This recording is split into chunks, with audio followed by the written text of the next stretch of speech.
యతి centre channel ప్రేక్షకులకి స్వాగతం. మన ఈ ఛానల్లో నేరస్తుల సంస్కరణ గురించి, స్టూర్పురం నేరస్తుల సంస్కరణ గురించి గోర గారు ప్రారంభించిన సంస్కరణ కార్యక్రమాన్ని శ్రీ లవణం గారు, హేమలత లవణం గారు ఎలా చేశారో చాలా విషయాలు తెలుసుకుంటున్నాం. వాళ్ళల్లో నాస్తిక దృక్పథంతో చేసినటువంటి ఈ సంస్కరణ కార్యక్రమం ఎంత మార్పు వచ్చిందో మనం తెలుసుకుంటున్నాం. ఈ రోజున మరికొన్ని విశేషాలు తెలుసుకుందాం. ఇక్కడ మనం తెలిసినది ఏంటంటే 1974లో గోరా గారు నేరస్తుల సంస్కరణ పునరావాసం గోరా గారి ద్వారా నేరస్తుల సంస్కరణ పునరావాసం ప్రారంభం నాటి నుండి ఎందరి వద్ద నుంచో అనేక మంది నేరస్తుల నుంచి అనేక అభ్యర్థనలతో ఉత్తరాలు వస్తూ ఉన్నాయి. ఈనాటికి అన్నింటిలోనూ ఒకటే అభ్యర్థన, మాకు దారి చూపండి, మా జీవితాలకు ఉపయోగం చూపండి, ఒకసారి అవకాశం చూడండి, మా సాలెగూటి నుండి మమ్ము వెలికి తీయండి అంటూ ఉత్తరాలు రాస్తూ వచ్చారు. ఆ రంగా అప్పుడు 1974 నుంచి దాదాపు ఒక 3 దశాబ్దాల పాటు ఎంతగానో ఉత్తరాలు రావడం, వాళ్ళ చివరి నేరస్తులు సంస్కరింపబడడం జరిగింది. ఈ రోజున విశాఖపట్నం జైలు నుంచి 3/9/1974 సంవత్సరంలో జానకిరామ్ అనే నేరస్తుడు రాసినటువంటి ఉత్తరం గురించి తెలుసుకుందాం. ఎందుకు ఈ ఉత్తరాల గురించి చెబుతున్నాం అంటే, ఒక పునరావాస కార్యక్రమం, సంస్కరణ కార్యక్రమం తీసుకుంటే మనం చేసుకుంటూ వెళ్ళడం కాదు, వాళ్ళు ఎలా రిసీవ్ చేసుకున్నారు, వాళ్ళల్లో ఈ సంస్కరణ కార్యక్రమంలో వాళ్ళు ఎటువంటి మార్పు వచ్చిందని తెలుసుకోవడం కోసమే చెప్పాల్సి వస్తుంది. నాస్తిక దృక్పథంతో చేసినటువంటి ఈ సంస్కరణ కార్యక్రమం ఎంత మార్పు తెచ్చింది అని తెలుసుకోవడం ఒక విప్లవాత్మకమైన మార్పు అన్నమాట. దాంట్లో జానకిరామ్ అనే నేరస్తుడు రాసిన లేఖ చూద్దాం. మహారాజశ్రీ ప్రియమైన తల్లిదండ్రులకు, అంటే లవణం గారు, హేమలత లవణం గారు, వారికి మీ కుమారుడు జానకిరామ్ నమస్కరించి రాయినది ఏమనగా, ఇక్కడ నేను క్షేమము, అక్కడ మీరు క్షేమముగా అంటూ తలుస్తున్నాను. ఇది మామూలుగా మాట, రాసే మాట. మీరు 29/8/1974 రాసిన కవరు 2/9/1974 తేదీన అందినది. సంగతులు తెలుసుకుని చాలా సంతోషించింది. ప్రస్తుతం నా ఆరోగ్యం బాగానే ఉన్నది. నా భార్య, వదిన, తమ్ముడు ఆరోగ్యం బాగానే ఉన్నది. కుశల సమాచారాలు ఒక దొంగ ఎలా రాశాడు చూసుకోండి. ఇంతవరకు నేను ఎంతో నికృష్టమైన చీకటి వెలుగుల మధ్య చెలగాటం ఆడి చివరికి ఓడిపోయాను. తిరిగి మీరు నాలో రేకెత్తించిన ఆశను నేను ఎన్నటికీ మరువలేను. నా యొక్క పాత జీవితానికి స్వస్తి చెప్పి నా భార్యా పిల్లలతో పండు వెన్నెలతో సంసారమును మంచి కార్యములతో చక్కగా నడుపుకుంటాను. అమ్మ, మీరు మా అందరి జీవితాలు ఒక ఒడ్డుకు చేర్చాలని, గూడులు లేని మా వంటి పక్షులను తిరిగి ఒక గూటికి చేర్చాలని, మీరు ప్రయత్నించున్న శ్రమ వృధా కాకుండా పోవాలని ఆ భగవంతుని ప్రార్థించున్నాను. మీరు చేసే కృషి ఫలితం ఇక నా జీవితంలో ఒక పెద్ద మలుపు తిరిగి ఒక స్థిరమైన మైలురాయిగా చిరకాలం నిలబడాలని ఆ భగవంతుని ప్రార్థిస్తున్నాను. అమ్మ, అంటే హేమలత లవణం గారికి సంబోధన ఇదంతా. మా పొలాల గురించి రాశారు, చాలా సంతోషం. ఎండిన మాను మళ్ళీ చిగురుస్తుంది, 3 బార్ నా జీవితం మళ్ళీ చిగురుస్తుంది. కళకళలాడుతూ మళ్ళీ నలుగురిలో శభాష వినిపించుకునే రోజు కొరకు కళ్ళల్లో ఒత్తులు వేసుకుని, గుండెల్లో బాధని ఇముడ్చుకొని, జరిగిన సంఘటనలు నెంబరేసుకుంటూ, ఒక పక్క భార్యను, తమ్ములను, ఒక పక్క తల్లిని తలుచుకుంటూ నేను పడే వేదన అంతు లేకుండా పోతుంది. అమ్మ, మానవుడు ఆశాజీవి, ఆశతో జీవిస్తాడు, ఆశతోనే మరణిస్తాడు. ఒక దొంగ చూడండి ఎంత పొయిటిక్గా రాశాడు, ఎంత పొయిటిక్గా ఉందో. అంటే వాళ్ళు రాసిన అయిపోయినా వాళ్ళు భాషలో కొంత వాళ్ళు చెప్తే పక్కన వాళ్ళు రాసి పెడతారు. ఒక చదువు రాకపోయినా పక్క వాళ్ళు రాసి పెడతారు, అక్కడ వాళ్ళు ఇంకొంత కవిత యాడ్ చేస్తారు. ఇంతవరకు ఆశల పలయంలో చిక్కుకున్న సాలి పురుగులా గిలగిల్లాడుతూ నేను, నా వాళ్ళు బలైతిమి. చెడు స్నేహాలు మరిగి ఆశకు లోనై ద్వేషాలు పెంచుకుని కక్షలు లోనై నా జీవితాన్ని చేతులారా పాడు చేసుకున్న ఒక అభాగ్యుణ్ణి, ఇంతవరకు ఆలోచన లేని పనులు చేసి ఇన్ని అనర్థాలు కొని తెచ్చుకుంటువి. అమ్మా, నాలో నేను చేసిన పాపాలను తలుచుకొని అనుక్షణం సెగల కక్కుతున్న ఈ పొంగులను నాలోని గుండెల్లో ఇముడ్చుకొని నా బాధను చెప్పుకోలేక కుమిలిపోతున్నాను. ఇకనైనా నా జీవితానికి ఒక నూతన శంకుస్థాపన కావాలని కోరుతున్నాను. అమ్మా, నా కేసు నంబర్లు మా అన్న రామారావుకి పంపినాను. ఆ కేసు నెంబర్ తీసుకుని నా కేసులన్నీ బాపట్ల ట్రాన్స్ఫర్ చేయించాలి. నా బెయిల్ గూర్చి కూడా ప్రయత్నించండి. 4/9/1974 నుండి చోరీ కేసుల విచారణ వైజాగ్లో జరుగును. మీరు మాత్రం ఉత్తరంలో రాస్తూ ఉండాలి. నాలోని బాధలన్నీ ఈ ఉత్తరంలో రాసుకుంటుంది. దీన్ని మీరు మరోలా భావించొద్దు. తప్పులున్నా క్షమించండి. మీ ఉత్తరముల కొరకై 1000 కళ్ళతో ఎదురు చూస్తున్న మీ కుమారుడు జానకిరామ్ అని ఒక నేరస్తుడి యొక్క ఉత్తరం మనం విన్నాం. అంటే వాళ్ళల్లో ఆశ ఎలా చిగురించింది. ఒక సంస్కరణ కార్యక్రమంతో వాళ్ళు ఆశ చిగురించేశారు. మీరు మీ జీవితాన్ని మార్చుకోగలరు. ఎవడో కాదు, మీ జీవితాన్ని మీరు తప్పని తెలుసుకుంటే మీరు మార్చుకోవాలనుకుంటే మారిపోతారు. మీరు మనుషులుగా అందరిదాకా బతకవచ్చు. వాళ్ళల్లో ఉన్నటువంటి ఆ రకమైన ఒక కాన్షియస్ని, సెల్ఫ్ కాన్షియస్ని రేకెత్తిస్తే ఎలా ఉంటుంది? అది మనం చేసిన నాశకం చేసిన గొప్ప పని. మీరు కూడా మనుషులే, మీరు కూడా ఘోరంగా బతకగలరు. అంతేగాని ఎప్పటికీ ఇలాగే ఉండాల్సిన పని లేదు. మారండి మారండి అని ఇచ్చిన దాంట్లో వాళ్ళు ఎలాంటి మార్పు వచ్చిందో మీకు ఉత్తరాల్లో అర్థమవుతుంది. ఇక చవట యేసురత్నం లేఖ, ఇది నెల్లూరు నుంచి 28/4/1983 రాశారండి. ఇంకో లేఖ గౌరవనీయులైన హేమతాళవనం గారికి అనేక వందనాలు చేస్తూ చవట యేసురత్నం రాయు ఉత్తరము.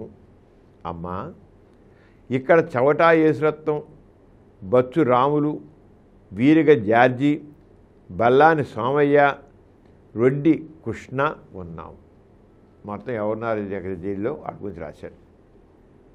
ఇక క్షణమొక యుగంలా గడుపుతున్నాం. ఎందరో నాయకులు ఎన్నో సంస్కరణల గురించి ప్రస్తావించారు. కానీ సంఘంలో వెనకబడి కటిక దారిద్ర్యంలో నలిగే మా అభివృద్ధి విషయంలో చులకన చేశారు. అసలు పట్టించుకోలేకపోయారు. కానీ మీలాంటి వాళ్ళు ప్రస్తావనకు కార్యరూపణ చేయగలుగుతున్నారు. అదొక్కటే మా జీవితాలు ఒక ఆశాజ్యోతి. నలిగిన మా బ్రతుకులకు ఒక చైతన్య స్రవంతి. చూడండి, వాళ్ళలో ఒక రకమైన ఒక బతుకు మీద ఆశ, వాళ్ళ మీద వాళ్ళకి సెల్ఫ్ ఒక సెల్ఫ్ రెస్పెక్ట్ కావాలి అనేది చేసి మనిషి. మీరు దొంగలుగా ఉండవలసిన లేదు, మీరు మర్యాదగా ఉండవచ్చు అనేటికల్లా వాళ్ళలో ఒక సెల్ఫ్ రెస్పెక్ట్, ఆత్మ గౌరవం పెరిగింది. దొంగలు పారా అని అంటే ఆడు అలాగే ఇంకా కుదిరిపోతాడు. నువ్వు తప్పులు చేసి తెలుసుకున్నావు కదా, తెలుసుకుంటే నీ బతుకు నువ్వు తీర్చుదు, మంచిగా తీర్చుదుకురావు.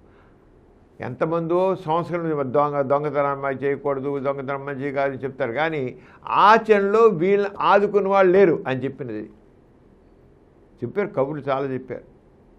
కానీ ఎవడు మాకు ఇలా అండగా నిలబడలా. ఇక అండగా నిలిచింది నా ఆస్తి కేంద్రం. అందుకని ఆయన ఆ కృతజ్ఞత చూడండి చెప్పిన సెంట్లో. ఈ మధ్య స్టోర్పురం వాసులకి 50,000 పెన్షన్ మంజూరు చేసినట్లు, ఒక్కొక్కరికి 250 ఇచ్చినట్లు రేడియోలో ప్రకటన జరిగింది. మరి డబ్బు ఇచ్చినట్లయితే దిక్కుముక్కు లేక దీనావస్థలో ఉన్న మా కుటుంబానికి ఎంతో ఆధారంగా ఉంటుంది. అంతేకాక వ్యవసాయం చేసుకోవడానికి సహాయకారిగానే ఉంటుంది. అందువల్ల మిమ్మల్ని కోరుకునేది ఏమిటంటే, ఈ విషయమై మీరు కాస్త శ్రద్ధ వహించి మా కుటుంబాల మేలు చేస్తారని ఆశించున్నాను. మేమంతా దౌర్భాగ్యులమైన తప్పు మార్గంలో పడి చివరి చీకలు ఎదుక్కుంటూ వెళ్ళి మా జీవితాలకు మసిపూసుకునే స్థితిలో మీలాంటి సహృదయులు సహాయకారులుట మా పూర్వజన్మల పుణ్యఫలంగా తలుస్తాను. ఒకసారి మీరు ఇక్కడికి వస్తారని, మాతో మాట్లాడతారని విన్నాను. దయచేసి మీరు ఆ విధంగా వస్తే మీరు మాకెంతో మేలు చేసిన వారు అవుతారు. మేము తిరిగి మా భార్య బిడ్డలు చూస్తామో లేదో మాకు తెలియదు. మేము ఇంటికి వెళ్ళేటప్పటికీ వాళ్ళు కుంగిపోతారు. కాబట్టి వాళ్ళ విషయమే వాళ్ళకు ఒక మార్గాన్ని చూపిస్తానని ఆశిస్తున్నాం. మీకంటే మాకు ఆదరణ చూపించే వాళ్ళు ఎవరు లేరు. ఇక్కడ నేను బచ్చు రాములు కొంత అనారోగ్యానికి గురైన మందులు తీసుకుంటున్నాం. మా గ్రామానికి అప్పుడు వెళుతుండండి అమ్మా, మా వాళ్ళకి కాస్త ధైర్యం చెప్పండి, మా పిల్లల బాగోలు చూడటానికి మీ పైన ఆధారపడి ఉన్నాం. చూడండి వారి జీవితంలో ఆశ ఎలా వచ్చిందో. మీరు తప్పనిసరిగా ఒక మారు ఇక్కడికి వచ్చి మాకు ఇంటర్వ్యూ పెట్టి మాట్లాడతారని, మా కష్టాలు తెలిసి మా అమూల్యమైన సందేశం ఇస్తారని ఆశిస్తున్నాం. మీరు తప్పక మా సూపరింటెండెంట్ గారికి ఉత్తరం రాయండి. అందువల్ల ఇక్కడ మా స్థితి కాస్త మెరుగుపడవచ్చు. మీరు తప్పక రాస్తాను. బుడ్డలో ఉన్నాం. మీకు వందనాలు. ఇచ్చే సంగతులు. చవట ఐశ్వర్యం, జిల్లా జైలు, నెల్లూరు. గజ్జల ప్రసాద్ కరుడుగట్టిన దొంగ, పెద్ద పెద్ద నేరాలు చేసిన దొంగ అని అంటారు. ఇప్పుడు ఇంకా జైల్లోనే ఉన్నాడు. ఇప్పుడంటే అప్పుడు 1983లో. ఆ కరుడు కట్టిన హృదయంలో కూడా మంచి దాగి ఉంది. మర్యాద జీవితానికి తప్పన చెందుతుంటాడు. దాని గురించి గజ్జల ప్రసాద్ ఏం రాశాడు, ఎలా రాశాడు అనే విషయంలో ఇక మనం ఇవాళ తెలుసుకోబోతున్నాం.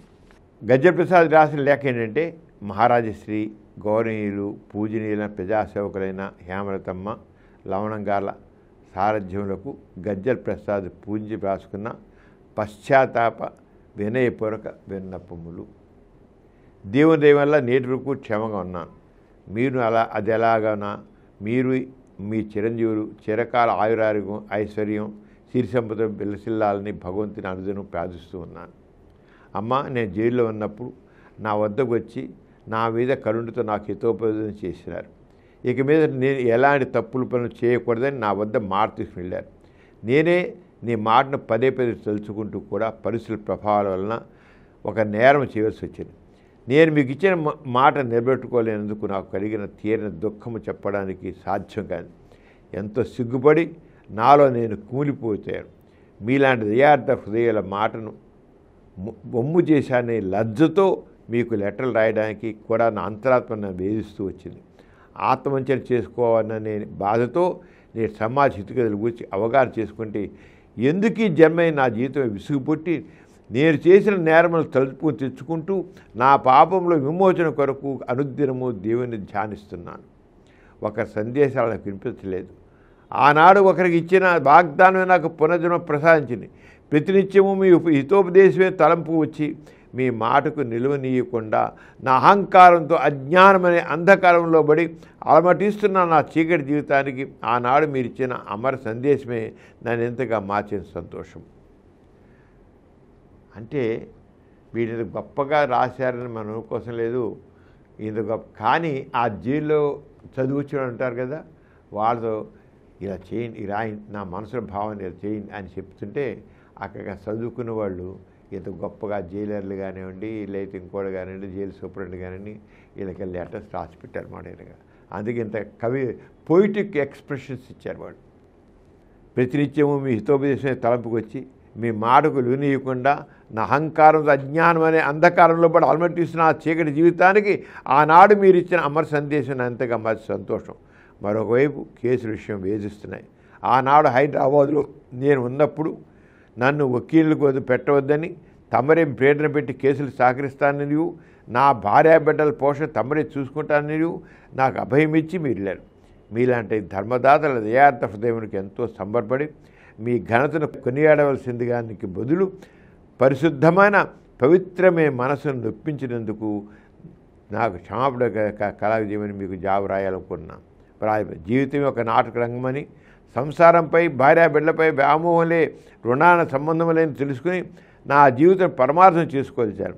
నేను ఇప్పుడు మామూలు ప్రసాదం కాదమ్మా, దివ్యోపదేశం పొంది సరికొత్తగా నూతనంగా మనసు మార్చుకుని ప్రసాదనమ్మా. నాలోని అజ్ఞానమును పారదొలుకుని మీలాంటి ప్రజాసేవకుల అడుగుజాడల్లో నడవాలని కళ్ళకంటున్న నవీన ప్రసాదనమ్మా. ఈ నా మాట నమ్మాలని ప్రార్థిస్తున్నా. ఆ గజ్జల ప్రసాద్ కరుడుగట్టిన ఏ గజ్జల ప్రసాద్ అంటే గజగజలాడారో ఆ గజ్జల ప్రసాద్ ఎలా రాశాడు చూడండి. అమ్మా, నీ బిడ్డ ఒక తప్పు చేస్తే మన్నించవా తల్లి? నన్ను నీ బిడ్డగా భావించి నా తప్పిదలను మన్నించి నా చీకటి జీవితానికి వెలుగును మీరే ప్రసాదించాలి. నా కేసులన్నింటినీ బెదవాడ ట్రాన్స్ఫర్ చేయించి తమరే ప్రేరణ నియమించి ఈ కేసుల బాధ నుండి తమరే వహించి నేను త్వరలోనే బయటపడే మార్గం చూపమని తమని అభ్యర్థిస్తున్నాను. నా కేసులన్నిటికీ మా వాళ్ళు క్లియరెన్స్ పెట్టి కేసులు నడపాలంటే నాకున్న భూమిని అమ్మినా చాలు. నేను జైలు నుండి వచ్చిన తర్వాత భూమి పుట్ర లేక ఆర్ధలోకములో లోపము చేత మరల తుచ్చమైన నా పాత జీవితాన్ని మరల ప్రారంభిస్తాను భయం ఇక్కడే కలుగుతుంది. నేను మామూలు మనిషిని ఇప్పటికైనా నమ్మండి. నేను పాపములు చేసి పశ్చాత్తపడి మీలాంటి మహనీయుల సందేశంలో తలంచుకొని కనుపు కలిగింది. నేను నేటి సమాజం తీరుతిన్నులు లోకం పోకడలు దృష్టిలో పెట్టుకుని బయటపడే సమయంలో రాజమండ్రి వారు, విశాఖపట్నం వారు, కాకినాడ వారు, తిరుపతి వారు ఎన్ని కేసులు పెట్టనున్నారో తెలియక బాధపడుతూ నరకయాతన పడుతూ చెరసాల్లో జీవోత్సవంగా జీవిస్తున్నాను. అంటే ఎన్ని చోట్ల ఆయన మీద కేసులు పడుతున్నాయో చూడండి. రాజమండ్రిలో, విశాఖపట్నంలో, తిరుపతిలో ఇన్ని చోట్ల ఆయన కేసులు. అక్కడేం దొంగతనాలు జరిగితే, దోపిడీ జరిగితే, బందిపోదనాలు జరిగితే అన్నీ ఈయన పెట్టేశాడు. ఈయన ఉన్నట్లుగా ఈయన మీద పేరు ఇరికించేశారు వాళ్ళు. ఇంక ఇలా ఉండి నాకు ఎక్కడ వస్తుందని నేను మరియు హైదరాబాద్లో నన్ను చూసి నేను వచ్చే వరకు నువ్వు జీవించి ఉంటానో ఉండవో నాతో చెప్పితే మీ విషయం మరింతగా నా మనసు బాధిస్తుంది. మీ పుట్టినరోజు పండగని చీరాల వాటర్విలో ఘనంగా జరిగిందని కంపా భాస్కరరావు చెప్పగా వీరిని ఎంతో సంతోషపోయింది. మరియు నేను రాలేనని తలుచుకుంటూ నాలోనే సత్వమైపోయాను. మీ పుట్టినరోజు పండుగ ముందుగా తెలిసి ఉంటే అమ్మ ఆ ఆనందంలో జైలు కమ్మిలను పెరిగి వచ్చేసేవాడు. లేటుగా తెలిసి విచారించినాను. నేను హైదరాబాదులో ఉన్నప్పుడు మీరు నన్ను చూడటానికి రాగా మీతో నవ్వుతూ మాట్లాడినాను. ఆ విధంగా మాట్లాడిన నన్ను కొట్టి నా 2 కాళ్ళకు బంధం వేసి నా బంధాన్ని నీకు చూపనీయకుండా గుడ్డ కప్పి అలా చేసినారు. నా భయం వల్లనే ఆ విధంగా మాట్లాడినాను. దీని గురించి మీరు నన్ను అపార్థం చేసుకుని వెళ్ళి ఉంటారు. నాలో నేను కుమిలిపోతున్నాను. నాతో నీ కుటుంబాన్ని పోషించే బాధ్యత నాదేనని చెప్పి వచ్చిన పవిత్రమూర్తికి నేను అతిక్రమించి నడుచుకోలేని గాఢమైన శపథం చేస్తున్నాను. చూడండి, వాళ్ళు వచ్చిన పశ్చాత్తాపం. దొంగ మాటలు మంచిగా మాట్లాడా అనుకుంటారు. కానీ తర్వాత వాళ్ళు మారిపోయారు. ఇప్పుడు ఉత్తరం చేసినట్టు దొంగ మాటలు వాడు బయటపడేవరకు ఇలాగ మాట్లాడతారు, దొంగ మాటలు అన్నీ అంటారు. కానీ ఇవన్నీ నిజాలని తర్వాత తేలింది. నిజాలని తర్వాత అతని మార్పు వచ్చింది.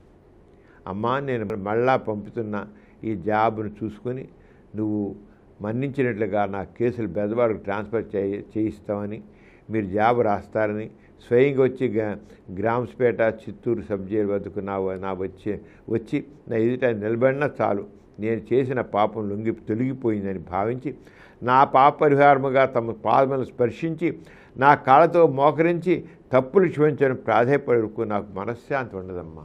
మీ మాట వెనక నేరాలు చేసేందుకు ఇక మీద నా భార్య బిడ్డల ముఖము కూడా చూడకూడదని జీవితంపై రోత పొట్టి నా జీవితాన్ని సాధించుకునే తలంపుతో బల్లిని పట్టుకుని ముక్కలుగా కోసి గ్లాసులు వేసి వేడివేడిగా కాఫీ పోసుకుని తాగేశాను. కానీ నేను చావలేదు. మీ ఆదరణ అభిమానం వలన ఒక మంచి వ్యక్తిగా నిలబడతాను తలుచుకుని బ్రతుకున్నాను. అమ్మా, మీరు ఎవరిని చూడడానికి రాకపోయినా నన్ను రుచి చూసి నన్ను బాగా చదువుకొని నా రాతగానే ఉత్తరం రాయాలని మీ మాట నిలబెట్టుకునేందుకై అనుదినం అక్షాభ్యాసం కూడా చేయించుకున్నాను. త్వరలో నా చేతి ద్వారా మీకు ఉత్తరాలు రాస్తానని నాకు నమ్మకం ఉంది. ఇది చదువు రాదు, కానీ చదువు నేర్చుకున్నాడు. మీకు నేనే రాస్తానన్నాడు. అంటే ఎవడో ఇతను చెబితే తక్కువ రాసిన ఉత్తరం అన్నమాట. మీరు తలుచుకుంటే కేసులన్నింటినీ విజయవాడకు రప్పించగలని నాకు గట్టి నమ్మకం ఉంది. మీరు నా హృదయపూర్వక అభినందనలు. ఇట్లు గజ్జెల ప్రసాద్, గ్రీమ్స్పేట సబ్ జైల్, చిత్తూరు. ఈ రంగా ఉత్తరాలు మరికొన్ని ఉత్తరాలు. అంటే నాస్తి కేంద్రం చేపట్టిన సంస్కరణ కార్యక్రమం అది ఈ కరుడు కట్టే నేరస్తుల్లో ఎంత మార్పు తీసుకొచ్చింది అది చూపించడానికి ఈ ఉత్తరాలు రాశారు. ఉత్తరాలు కూడా వాళ్ళు ఎలా వచ్చింది.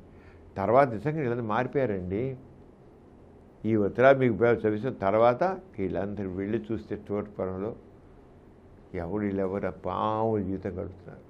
అందరు ఎలా ఉన్నారు. ఇప్పుడు వెళ్ళి చూసి తోటని చూడండి, పూర్వకాలంలాగా లేదు. ఒక సిటీలో ఒక మంచి కాలనీ అలా ఉంటుంది, అలా ఉంది. ఇది విన్న వాళ్ళందరూ వెళ్ళి చూడండి. ఏదైతే ఈ రోజున మనకి చాలా దుర్భరమైన బతుకులు మనకు కనబడుతున్నాయో, ఈ దుర్భరమైన బతుకులన్నీ ఏ విధంగా భవ్యంగా మారాయో, వాళ్ళు అలా భవ్యంగా మారడానికి నాస్తిక కేంద్రం నాస్తిక దృక్పథం ఎలా మార్చిందో మీకు అర్థమవుతుంది. ఏ మతం కూడా ఇలా మార్చలేదు. ఎందుకంటే మతం ఏం చేస్తానంటే నువ్వు పాపం చేసావు, నువ్వు పాపివి కనుక నువ్వు మనిషిగా పుట్టావు, పాపం చేసే వాళ్ళు మనిషిగా పుడతారు అని చెప్పి మనిషిని ఇంకా కుంగదీస్తారు. నువ్వు దేవుని ప్రార్థించు, వచ్చే జన్మలోనైనా మంచిగా పుట్టిన ప్రార్థన అంతే. ఈ జన్మలో వాడు చేసేది ఉండు, చేతులు తులిపేసుకోవడం. నువ్వు దేవుని ప్రార్థిస్తూ ఉండు, మంచిగా ఉండు, వచ్చే జన్మలో మంచిగా పడు. అవేం పని చేస్తాయండి? వచ్చే జన్మ కాదు, ఈ జన్మలోనే ఆ మనిషి బాగా ఉండాలి. దేవుని ప్రార్థిస్తూ ఉండు, వచ్చే జన్మ మంచిగా పడుతుంది. వచ్చే జన్మ ఈ మనిషి ఈ జన్మలోనే ఆ మనిషి గౌరవప్రదంగా మారేందుకు చేసిన కృషి నాస్తి కేంద్రం. అది ఎంత సక్సెస్ అయిందో ఇంకా ముందు తెలుసుకుందాం. ఇప్పుడు ముందు జైల్లో ఉన్న దొంగల యొక్క మనస్తత్వాన్ని నాస్తి కేంద్రం చేసినటువంటి ఆ సంస్కరణ కార్యక్రమం వాళ్ళల్లో ఏ రకమైనటువంటి భావాన్ని కలిగించింది, భావ చైతన్యం తీసుకొచ్చింది అనేది మీకు తెలుస్తుంది. నాస్తికత్వం మనిషిగా చేస్తుంది, మానవత్వాన్ని నింపుతుంది, ఆ రంగా చేసింది. మరి వచ్చే ఎపిసోడ్లో మరికొన్ని విశేషాలు తెలుసుకొని ఉత్తరాలు దొంగల తెలుసుకుందాం. వాళ్ళు ఎలా జరిగారు కూడా ముందు స్టోర్ ప్రోగ్రాం ఎంత గొప్పగా సాగింది, ఎంత ఇదిగా సంవత్సరం అయింది, వాళ్ళు ఎంత మార్పు వచ్చింది, తక్కిన వాళ్ళే మనం చెప్పడం కదా, తక్కిన వాళ్ళు ఏ రసారు దాని గురించి అది కూడా మనం తెలుసుకుందాం. మరి ఈ రోజు నేను ఇంత ముగిస్తాను. మళ్ళీ వచ్చి నెక్స్ట్ ఎపిసోడ్లో కలుసుకుందాం. ఈ కార్యక్రమం మీకు ఎంతో నచ్చింది కదా. ఇటువంటి మరిన్ని వీడియోల కోసం అనతి కాలంలోనే 20 కోట్లకు పైగా వ్యూస్ సాధించిన సమరం ఛానల్ సమర్పించు యతీష్ సెంటర్ ఛానల్కు సబ్స్క్రైబ్ చేయండి, లైక్ చేయండి, మీ ఫ్రెండ్స్కి షేర్ చేయండి. అలాగే ప్రక్కనున్న గంట సింబల్ని ప్రెస్ చేయడం మర్చిపోకండి.